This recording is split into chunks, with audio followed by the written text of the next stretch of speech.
नमस्कार प्यारे साथियों अपन कवर कर रहे थे यूआरओ एग्जाम में जो 8 योजनाएं शहरी क्षेत्र में संचालित हैं उनके संदर्भ में सिलेबस में दे रखा है। तो पिछली बार जब 2023 में इसकी परीक्षा हुई थी उसमें दोनों ही पारियों में 10-10 प्रश्न इन 8 योजनाओं से पूछे गए थे। तो ध्यान रखना है कि 8 स्कीम, सबसे कम कंटेंट और सबसे मैक्सिमम मार्क, आपका एक भी प्रश्न इधर उधर नहीं होना चाहिए, 10 के 10 सही होना चाहिए। तो चलिए, कल अपन ने करी थी हृदय स्कीम और उस पर आपका रिस्पॉन्स बहुत शानदार रहा, उसके लिए बहुत बहुत आभार। आज करेंगे अपन अमृत मिशन। तो अमृत मिशन में क्या क्या पूछा गया था, तो सबसे पहले ये पूछते हैं इनकी फुल फॉर्म क्या है। अमृत मिशन यानी कि मोदी जी के काल में शुरू हुई है और मोदी जी के फेवरेट कौन है? अटल जी। तो अटल नवीकरण और शहरी परिवर्तन मिशन, शहरी क्षेत्र में संचालित है तो शहरी परिवर्तन मिशन। और Atal mission for rejuvenation and urban transformation, ये इसकी इंग्लिश में है, अटल मिशन फॉर रीजुवेनेशन। ये शब्द आप याद कर लेंगे, रीजुवेनेशन एंड अर्बन ट्रांसफॉर्मेशन, ये अमृत, ये इसकी फुल फॉर्म है, फुल फॉर्म याद कर लोगे। और सेकंड है, इसकी शुरुआत कब हुई? शुभारंभ किसी भी योजना की शुभारंभ याद करनी है तो 25 जून 2015 को ये शुरू हुई है और नरेंद्र मोदी जी ने शुरू करी है। कितने शहरों में शुरू हुई थी? 500 शहरों में शुरू हुई थी। और इसका नोडल मंत्रालय कौन है, यानी जो इसको संचालन करता कौन मंत्रालय है? नोडल मंत्रालय है आवासन और शहरी कार्य मंत्रालय, भारत सरकार। ये जो है इसका नोडल मंत्रालय है। अब Jawaharlal Nehru urban renewal mission था, उसकी जगह पर अमृत मिशन लॉन्च किया गया है, यानी उसी का नाम बदल करके जो पहले शहरों के में संचालित था Jawaharlal Nehru urban renewal mission, उसकी जगह पर अब अमृत मिशन आ गया है। अब देखते हैं 2023 में जब एग्जाम हुआ था तो घटक से ना 2 प्रश्न बने थे, घटक से 2 प्रश्न बने थे और दोनों ही प्राथमिकता के थे। और कौन सा घटक शामिल है, कौन सा घटक शामिल नहीं है, ये सामान्य जानकारी है। अपन को ये बहुत अच्छे से करना है। इसके घटक पूछे जा सकते हैं। जल आपूर्ति घटक कौन कौन से हैं? 5 घटक तो सबसे इंपॉर्टेंट है। पहला है जल आपूर्ति यानी वाटर सप्लाई, हर घर पीने योग्य पानी। और इसके अलावा सीवरेज सुविधाएं, यानी मलमूत्र जो है उनका सही से मैनेजमेंट हो, या सेप्टेज प्रबंधन, सीवरेज और सेप्टेज प्रबंधन जो है इसके अंतर्गत आता है। बाढ़ को कम करने के लिए वर्षा जल नाले सुधार कार्यान्वयन एवं क्षमता निर्माण, यानी जो बारिश के समय शहरों में बाढ़ जैसे हालात हो जाते हैं उनसे निपटने के लिए वर्षा जल की सही से निकासी कैसे हो, उनके संदर्भ में काम किया जाएगा, इंफ्रास्ट्रक्चर विकसित किया जाएगा।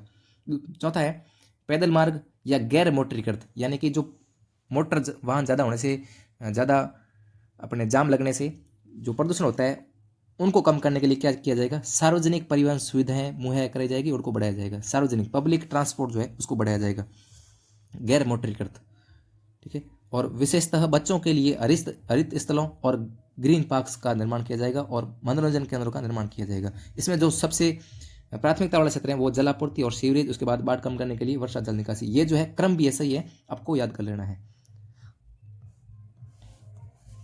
नेक्स्ट, तो घटक से पिछली बार 2 प्रश्न बने थे। अपन को थोड़ा मोटा मोटा ऐसे ब्रॉड आइडिया होना चाहिए कि जल आपूर्ति के अंतर्गत कौन कौन सी चीज़ें आती है। ज़्यादा टाइम नहीं दूंगा। जल आपूर्ति के अंदर सामान्य सी चीज़ें हैं, एक बार रीडिंग लगा लेता हूँ। जल आपूर्ति, मौजूदा जल आपूर्ति में वृद्धि करने के लिए जल शोधन संयंत्रों और सभी जगह पर मीटर लगाने सहित वर्षा जल आपूर्ति प्रणाली, यानी वर्षा का जो जल है उनको घरों में आपूर्ति की जाएगी। शोधन संयंत्रों सहित पुरानी जल पूर्ति प्रणालियां हैं उनका पुनर्स्थापन किया जाए। और विशेषतः पेयजल आपूर्ति और भूमिगत जल पुनर्ग्रहण के लिए जलाशयों का पुनर्द्वार किया जाए, ताकि जो है पानी की कमी नहीं हो और जो वर्षा जल है उनका पुनर्भरण किया जा सके। उसके अलावा जल संबंधी गुणवत्ता संहिताएं, जैसे कोई फ्लोराइड युक्त है या कोई आर्सेनिक युक्त है पानी, उन क्षेत्रों में जो है अपने स्वच्छ जल उपलब्ध कराया जाएगा। ये जो है जल आपूर्ति में हो गया। दूसरा है सीवरेज। सीवरेज में सीवरेज प्रणालियों और सीवेज शोधन संयंत्रों में के संवर्धन सहित विकेंद्रीकृत नेटवर्कबद्ध भूमिगत सीवरेज प्रणालियां भूमिगत रखनी है, ठीक है। दूसरा है पुरानी सीवरेज प्रणालियां हैं उनमें शोधन संयंत्रों का पुनर्स्थापन करना है। लाभकारी परियोजना के लिए जो जल का पुनर्चक्रण है, जल का पुनर्चक्रण और अपशिष्ट का जल का पुनर्उपयोग, ये भी जो है सीवरेज वाले घटक के अंतर्गत आता है। सेप्टेज या जो मल और गाद है प्रबंधन, कम लागत पर सफाई और परिवहन और शोधन, या सीवर और सेप्टिक टैंकों की यांत्रिक और जैविक सफाई और प्रचालन की पूरी लागत वसूली। ये जो है घटक के अंदर सब घटक है, उसको आप याद कर लोगे। वर्षा जल निकासी अपन ने पढ़ लिया है कि जल जो नाले हैं उनका निर्माण और सुधार करना है। शहरी परिवहन में क्या आएगा? अंतर्देशीय जल मार्ग के लिए जलयान और बस, गैर मोटरीकृत परिवहन जैसे साइकिल है, फुटपाथ है, उनका यूज करना है। बहुस्तरीय पार्किंग करनी है और BRTS यानी कि द्रुत बस परिवहन प्रणाली है उसको विकसित करना है। इसके अलावा हरित स्थल और पार्क, विशेषकर बच्चों के हितैषी के लिए जो हरित स्थल और पार्क है उनका निर्माण करना है, या जो सुधार प्रबंधन और सहायता है, या जो संचालित हो रही है योजना उसमें सुधार करना है और सहायता प्रदान करनी है। क्षमता निर्माण भी इसमें शामिल है। इसमें दो घटक है, एक तो है व्यक्तिगत और सांस्थानिक निर्माण, क्षमता निर्माण। ये घटक जो है इसमें आपको ज़्यादा डिटेल में नहीं जाना है, सिंपल रीडिंग लगा लेनी है, इसमें से कोई फैक्चुअल क्वेश्चन आपके गलत नहीं होगा। इसमें दो घटक शामिल है, व्यक्तिगत और सांस्थानिक क्षमता निर्माण। क्षमता निर्माण मिशन शहरों तक सीमित नहीं होगा, बल्कि इनमें अन्य शहरी स्थानीय निकायों का भी विस्तार किया जाएगा और नए मिशनों के साथ में रीअलाइनमेंट किया जाएगा और व्यापक क्षमता निर्माण कार्यक्रम किया जाएगा क्षमता निर्माण के अंतर्गत। तो ये जो घटक थे अपने सारे घटक, इसके अंतर्गत जो जो चीज़ें थी इंपॉर्टेंट वो अपने देख लिए। अब देखते हैं कवरेज यानी कि ये किन किन 500 शहर जो शामिल किए गए हैं उनका बेस क्या है, किस आधार पर शामिल किया गया। ऐसे कोई मुंह उठा के नहीं आ गया, उनका कोई ना कोई बेस होगा। सरकार ने कोई शर्त रखी होगी कि आपको जो है हम शामिल करते हैं, आपको ये शर्त पूरी करनी होगी। तो देखते हैं, शर्तें 5 है, सिर्फ 5 शर्तें हैं, नॉर्मल सी शर्तें हैं। पहला कि कोई छावनी बोर्ड हो सकते हैं, या 1 लाख से अधिक जनसंख्या वाले सभी शहर और कस्बे। जैसे राजस्थान में जो है 29 शहर शामिल किए गए हैं। आप कमेंट करके हमें बताएंगे कि राजस्थान में 1 लाख से अधिक वाले शहरों की संख्या है कितनी। 1 लाख से अधिक जनसंख्या वाले शहरों की संख्या है 30।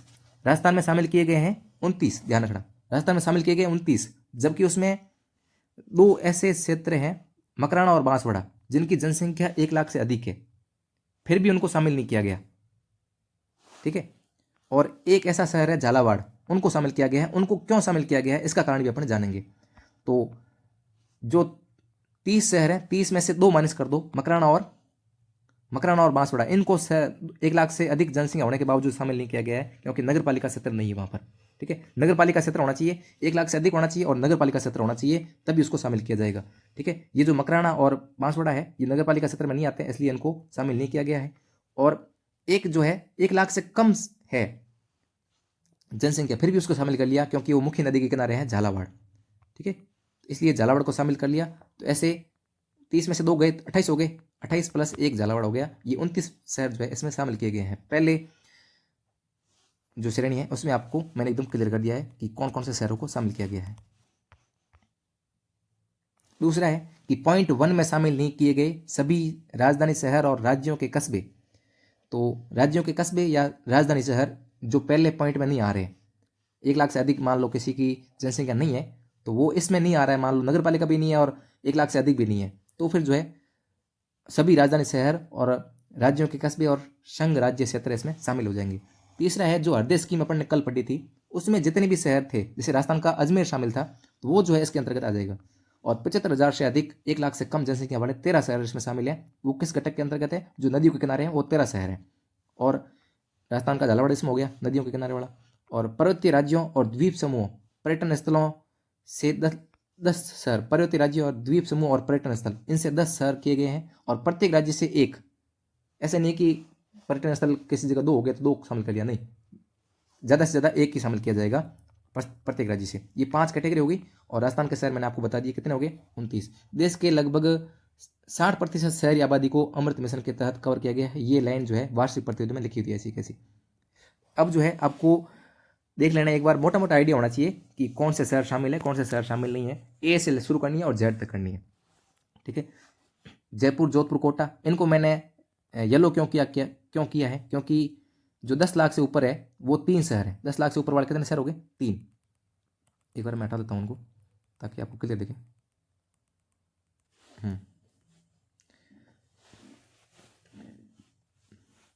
10 लाख से ऊपर वाली जनसंख्या वाले शहर कितने हो गए? जयपुर, जोधपुर और कोटा। ये इनका क्रम भी यही है, अवरोही क्रम, गढ़ता क्रम।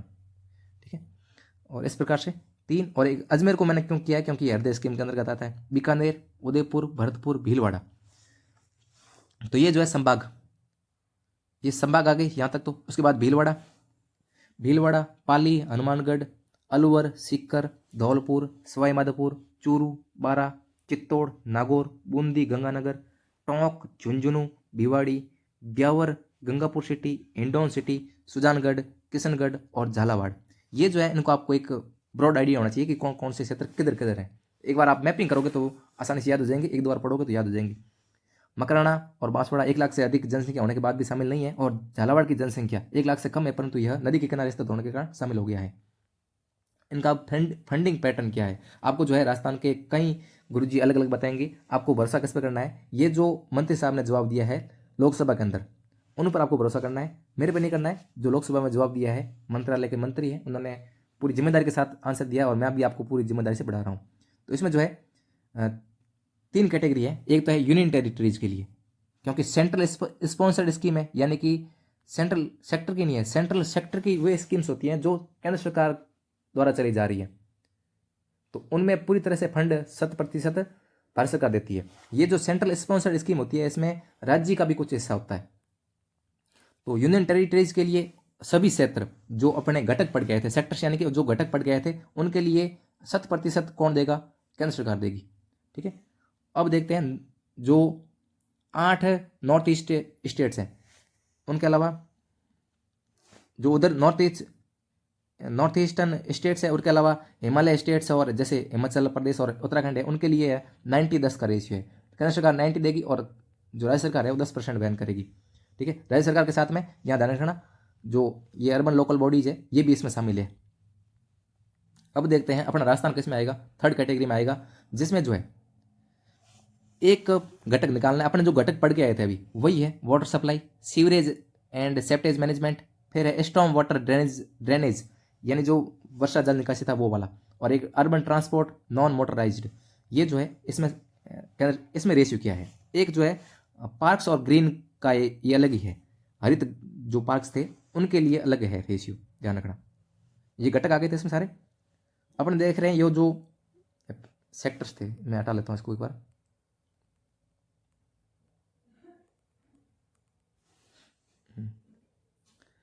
जो पार्क और ग्रीन स्पेस है, इनके अलावा जो भी घटक थे, उनके लिए केंद्र और राज्य का रेशियो क्या है।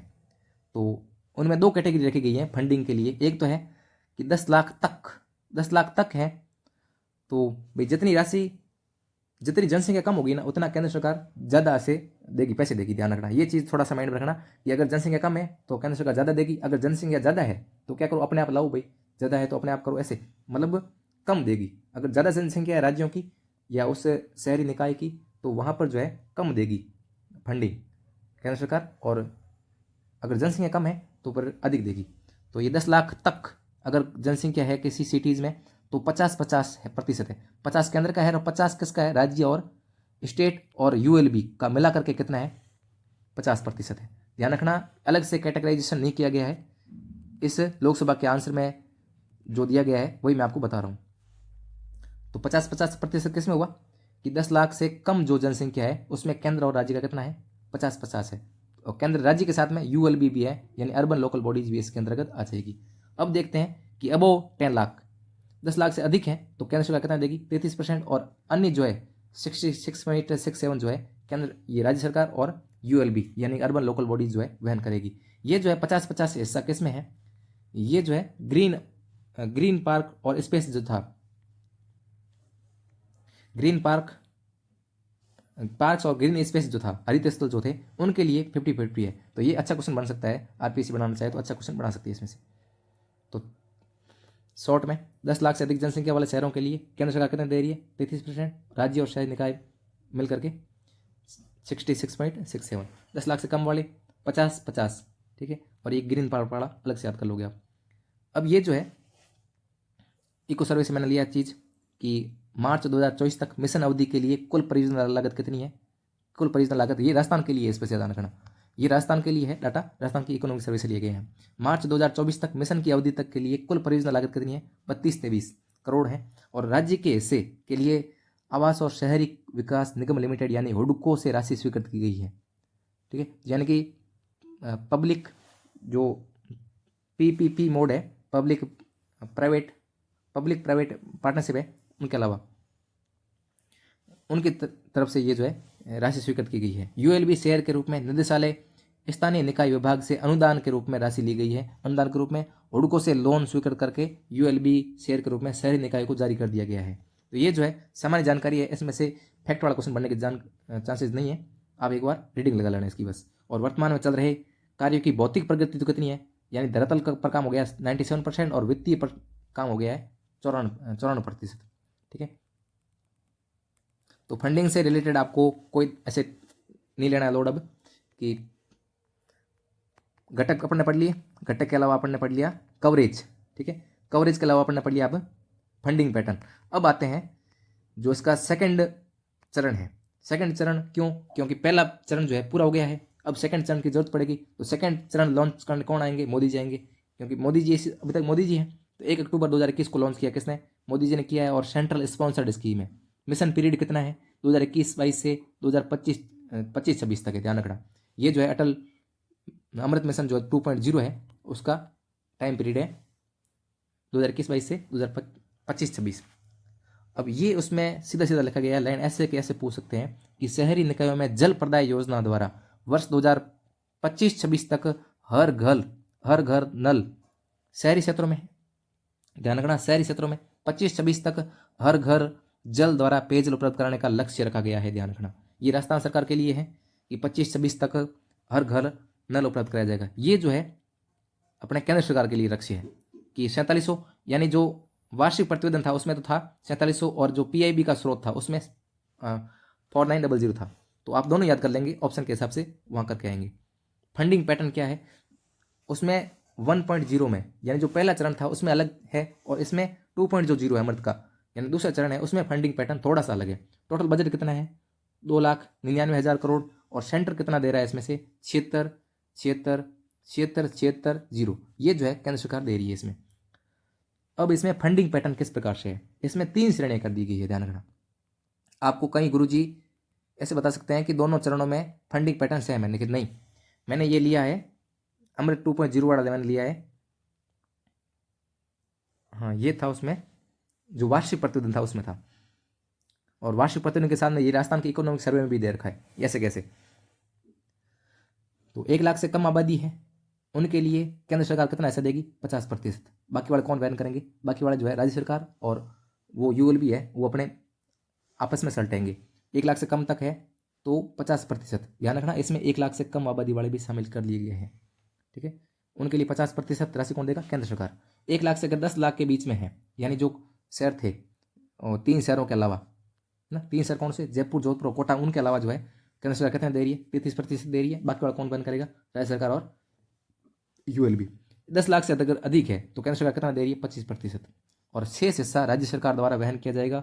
और राज्य सरकार का जो हिस्सा है, यानी जो अगर यहाँ पे 67 हिस्सा है, यहाँ पर 50% हिस्सा है, यहाँ पर 75 हिस्सा है, उन राज्य सरकार के हिस्से का 10% हिस्सा संबंधित नगर निकाय द्वारा वहन किया जाएगा। ध्यान रखना 10% हिस्सा ही है, टोटल का नहीं। 10% जो राज्य सरकार के हिस्से में आ रहा है उसका 10%, ये जो है कौन वहन करेगा? संबंधित नगर निकाय वहन करेगा। ये लाइन बहुत इंपॉर्टेंट है। और फंडिंग जो है केंद्र सरकार द्वारा 3 चरणों में जारी की जाएगी, यानी कि जो केंद्र सरकार का हिस्सा है उसको 3 चरणों में जारी किया जाएगा।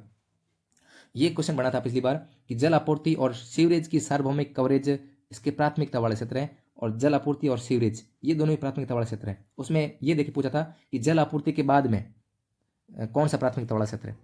तो इनको जो है इंक्रीमेंटलिज्म कहते हैं कि प्राथमिकता वाले क्षेत्रों को पहले कवर करना है, उसके बाद में जो है धीरे धीरे बाद के जो घटक है उनको कवर करना है। Providing universal coverage of sewerage and septage management in 500 AMRUT cities is one of the major focus areas of AMRUT 2.0, यानी कि जो 500 अमृत सिटीज हैं उनमें universal coverage of septage and sewerage की, सेप्टेज और सीवरेज की जो समस्या है उनका यूनिवर्सल सार्वभौमिक, ये चीज़ ध्यान रखना है यहाँ पर, सार्वभौमिक यानी कि सभी को कवर करना है, किसी को पीछे नहीं छोड़ना है। ये इसका वर्ड आप याद करेंगे, यूनिवर्सल या सार्वभौमिक याद करेंगे इसमें। इसमें ये भारत के लिए लक्ष्य है कि 2.68 नए नल कनेक्शन और 2.64 करोड़ जो है नए सीवर कनेक्शन प्रदान किए जाएंगे। 2.68 और 2.64 ये जो है नल के बराबर लगभग मान लो आप, है ना, कि नल थोड़े से ज़्यादा है और सीवरेज कनेक्शन थोड़े से कम है। 2.68 और 2.64 ये भारत के लिए लक्ष्य है। राजस्थान के लिए लक्ष्य है वो राजस्थान के इकोनॉमिक सर्वे से मैंने उठाया है। और सुधारों को लागू करने के लिए, यानी केंद्र सरकार कह रही है कि अगर आप अच्छा काम करेंगे तो हम आपको वेरी गुड देंगे। वेरी गुड के रूप में क्या देंगे कि मिशन के तहत जो वार्षिक बजट है उसका 10% जो आपको प्रोत्साहन के रूप में दिया जाएगा। जो राज्य जो या जो शहरी निकाय अच्छा काम करेगा उनको 10% जो है प्रोत्साहन के रूप में दिया जाएगा। यानी मिशन के लिए जो पूरा बजट है उनका 10% प्रोत्साहन राशि के रूप में दिया जाएगा। और ये साफ क्या है? स्टेट एनुअल एक्शन प्लान, यानी राज्य कोई जो है प्रबंधन ये अमृत सिटीज के अंतर्गत किसी को लाना चाहता है तो राज्य जो है स्टेट एनुअल एक्शन प्लान तैयार करेगा, और ये तैयार करने वाला राजस्थान पहला स्टेट था। अब देखते हैं मिशन सिटी एक्वीफायर मैनेजमेंट प्लान। इसके माध्यम से पानी का संरक्षण करके जल सुरक्षित शहर बनाने का केंद्रित है। जो सिटीज़ है उनको वाटर सिक्योर करना है। वाटर सिक्योर करने के लिए ये जो मिशन शुरू किया गया है अर्बन एक्वीफायर मैनेजमेंट, जल सुरक्षित यानी कि वाटर सिक्योर करना है। और उनके अलावा जिसमें पार्क, हरित स्थानों के विकास, जलाशयों के जीर्णोद्धार, उनके साथ में वर्षा जल संचयन द्वारा स्पंज शहरों का विकास करना है, और उसमें शोधित प्रयुक्त जल से जल की उपलब्धता में वृद्धि करनी है, यानी जो वापस उपचारित किया जा रहा है जल उसमें उसको यूज में लेना है। सर्कुलर इकोनॉमी ऑफ वाटर यानी कि वाटर को रीयूजेबल बनाना है। अवशिष्ट जल के पुनः उपयोग के माध्यम से जल का नया जल, और ताकि उपचारित प्रयुक्त जल के पुनर्चक्रण के माध्यम से राज्य की 20% और औद्योगिक जल की 40% मांग जो है पूरा किया जा सके। यानी जो पानी अब उपयोग में नहीं आ रहा है उसका पुनर्चक्रण करके वाटर को रीयूज करना है, सर्कुलर इकोनॉमी ऑफ वाटर करना है। अब देखते हैं it will promote PPP, public private partnership, ये जो है इसको प्रमोट करता है। इसके अंतर्गत जो 10 लाख से अधिक आबादी वाले शहर हैं उनमें आवंटित परियोजना का 10% पीपीपी मोड पर लागू करना अनिवार्य है। जैसे राजस्थान के जो 3 शहर हैं उनमें 10% परियोजनाओं के लिए जो आवंटित है 10% जो है पीपीपी मोड पर लागू करना अनिवार्य है। पेपरलेस मिशन है, कागज इसमें यूज नहीं करना है, पूरी तरह से इसकी निगरानी जो है डिजिटल हो रही है। और ये निवेश योग्य ग्रेडिंग के रूप में राजस्थान के 4 शहरों को शामिल किया गया है, भिवाड़ी, जयपुर, झुंझुनू और किशनगढ़। ये जो है निवेश योग्य ग्रेडिंग रेटिंग में शामिल है। अब जो है अमृत मिशन, जल क्षेत्र में महिला स्वयं सहायताओं को सक्रिय रूप से शामिल करने के लिए अमृत मिशन, अमृत मित्र ये पहल शुरू की गई है। अब ये जो है state high powered steering committee, यानी एक कमेटी का नाम आप याद कर लेना। पिछली बार जो है स्वच्छ भारत मिशन के रूप में कमेटी पूछी गई थी कि जो मॉनिटरिंग कमेटी है वो कौन है, तो ये जो है मॉनिटरिंग कमेटी कहाँ पर है, राजस्थान के अंदर है। क्या नाम है कमेटी का, SHPSC यानी state high powered steering committee. राज्य उच्च अधिकार प्राप्त जो मॉनिटरिंग कमेटी है उसको हेड कौन करेगा, संबंधित राज्य का चीफ सेक्रेटरी। तो उसमें कौन करेगा, केंद्र सरकार में। केंद्र सरकार में जो सचिव है इस विभाग के, आवासन और शहरी कार्य मंत्रालय के जो सचिव है वो हेड करते हैं, और इसमें कौन करता है, चीफ सेक्रेटरी यानी कि मुख्य सचिव। ध्यान रखना मुख्यमंत्री नहीं करना है, वित्त विभाग का जो प्रभारी मंत्री है उसको भी नहीं करना है, कौन करना है, अपने चीफ सेक्रेटरी। 15वें फाइनेंस कमीशन यानी वित्त आयोग की ऐसी रिकमेंडेशन थी कि release of grants to states for their, 15 जो वित्त कमीशन था उसकी क्या रिकमेंडेशन थी, release of grants to states for their urban local bodies. Urban local bodies के लिए राज्य को ग्रांट दी जाएगी, and not to the state finance commission. ध्यान रखना स्टेट फाइनेंस कमीशन को नहीं दी जाएगी, किसको दी जाएगी, राज्य जो है राज्य को प्रदान किया जाएगा। जो भी फंड है सीधा राज्य को दिया जाएगा, राज्य जो है आगे प्रदान करेगा किनको, उनको अपने निकायों को। 7 दिन इसकी टाइम पीरियड रखा गया है। अर्बन जो अमृत मिशन है उसका एक सब मिशन तैयार किया गया है, जियोग्राफिकल इंफॉर्मेशन सिस्टम यानी GIS जो मास्टर प्लान तैयार करने के लिए। इसमें किस श्रेणी के शहर शामिल हैं, जो 50,000 से 99,000 के बीच में अपने शहर हैं उनको इसमें शामिल किया जाएगा। यानी GIS जो टेक्नोलॉजी है ये जो एक सब स्कीम बनाई गई है इसके अंदर, जियोग्राफिकल इंफॉर्मेशन सिस्टम। इसके अंतर्गत एक पाली के लिए जो है तैयार किया गया है। GIS के लिए कौन सा शहर आप याद रखोगे कि जियोग्राफिकल इंफॉर्मेशन सिस्टम तैयार करने के लिए राजस्थान सरकार ने किस शहर के लिए अपना जो है अप्रूवल दिया है, तो स्टेट भारत सरकार ने अप्रूवल दिया है, राजस्थान सरकार ने तो प्रस्ताव बना के भेजा था उनके पास में। तो कौन सा शहर है, सोजत पाली। ठीक है, सोजत कौन सी कहाँ का है, पाली का, जो GIS में शामिल है। अमृत के अंतर्गत ये जो है डाटा अपने राजस्थान के इकोनॉमिक सर्वे का है कि अमृत 2.0 योजना के अंतर्गत सीवरेज, जल निकाय के जीर्णोद्धार, जलापूर्ति के कार्य कराए जा रहे हैं, जिसके लिए केंद्रीय सहायता कितनी है, 35-52 है। और 31 शहरी निकायों में 53-41 करोड़ की लागत से 38 सीवरेज योजनाओं को क्रियान्वित किया जा रहा है, मंजूरी दे दी गई है। तो सीवरेज की कितनी है, 38 सीवरेज परियोजनाएं राजस्थान में संचालित, उनको जो है मंजूरी दे दी गई है। और इनके तहत अब ये जो है राजस्थान का लक्ष्य आ गया यहाँ पर, ये बहुत इंपॉर्टेंट है। इन कार्यों के तहत 4.87 लाख घरों में सीवरेज कनेक्शन प्रदान किए जाएंगे तथा 24.35 लाख लोगों को लाभान्वित किया जाएगा। घर कितने हैं, 4.87, और लोग कितने लाभान्वित हो रहे हैं, 6 गुना लगभग। ठीक है, 6 चौक 24, तो लगभग उसके 6 गुना लाभान्वित हो रहे हैं लोग। और जल निकायों और हरित क्षेत्रों के पुनरुद्धार के लिए 229 करोड़ रुपए की लागत से 56 कार्य कार्यों को मंजूरी दी गई है, जिसमें से 50 कार्यों पर निर्णय ले लिया गया है और इतने खर्च हो चुके हैं। वो खर्च हो चुके हैं, अपन को याद नहीं रखना है। अपन को याद रखना है कि जल निकाय और हरित क्षेत्र इसके घटक के रूप में है और 56 कार्य इसमें किए जा रहे हैं। इसके तहत एक काफ़ी इंपॉर्टेंट है कि जल आपूर्ति के लिए 183 जो नगरीय निकाय है उनमें जल आपूर्ति से संबंधित 51-23 करोड़ रुपए के कार्य भारत सरकार द्वारा स्वीकृत किए गए हैं, जिनका क्रियान्वयन कौन करेगा, यानी जल आपूर्ति से संबंधित जो कार्य है उनका क्रियान्वयन करेगा कौन, पीएचडी विभाग यानी कि जन स्वास्थ्य अभियांत्रिकी और जो विभाग है वो कार्यान्वित करेगा। तो साथियों, अगर इसमें से आपको किसी भी फैक्ट में डाउट है तो आप बिंदास कमेंट कर सकते हैं। और आपको ये क्लास कैसी लगी, आपको हमारा प्रयास कैसा लगा, आप जरूर कमेंट करें। और ये जो है एक बार आप आपस जरूर रिवाइज करें कि इसका शुभारंभ कब हुआ है, इसका पूरा नाम क्या है, कितने शहर शामिल हैं, घटक कौन सा है, कौन सा घटक शामिल है, कौन सा घटक शामिल नहीं है, कवरेज यानी जो 5 श्रेणियां थी वो याद करनी है, फंडिंग पैटर्न ध्यान रखना, मिशन जो पहला चरण था उसमें और दूसरा चरण था दोनों में फंडिंग पैटर्न अलग है, उपलब्धि या लक्ष्य कि लक्ष्य क्या निर्धारित किया गया था और अपन ने उसको कितना प्राप्त कर लिया है। ये जो है आप मेन रूप से राजस्थान के रूप में राजस्थान का स्पेशल रूप से याद करेंगे। बाकी जो है आपको क्लास कैसे रहेगी आप जरूर बताएंगे। और एक 2019 में एक रैंकिंग निकाली थी कि प्रदर्शन में सबसे टॉप स्टेट कौन सा रहा, उसमें उड़ीसा रहा है। उसके बाद कोई रैंकिंग निकली नहीं है। तो आप इस वीडियो की PDF आप एरेना के जो टेलीग्राम चैनल है, एरेना का टेलीग्राम चैनल, आपको उसकी लिंक जो है इस चैनल के कमेंट बॉक्स में मिल जाएगी। एरेना ऑफ कंसेप्ट स्टडी नाम से ये हमारा टेलीग्राम चैनल है। धन्यवाद साथियों, आप अपना अमूल्य फीडबैक जरूर देवें। बहुत बहुत आभार।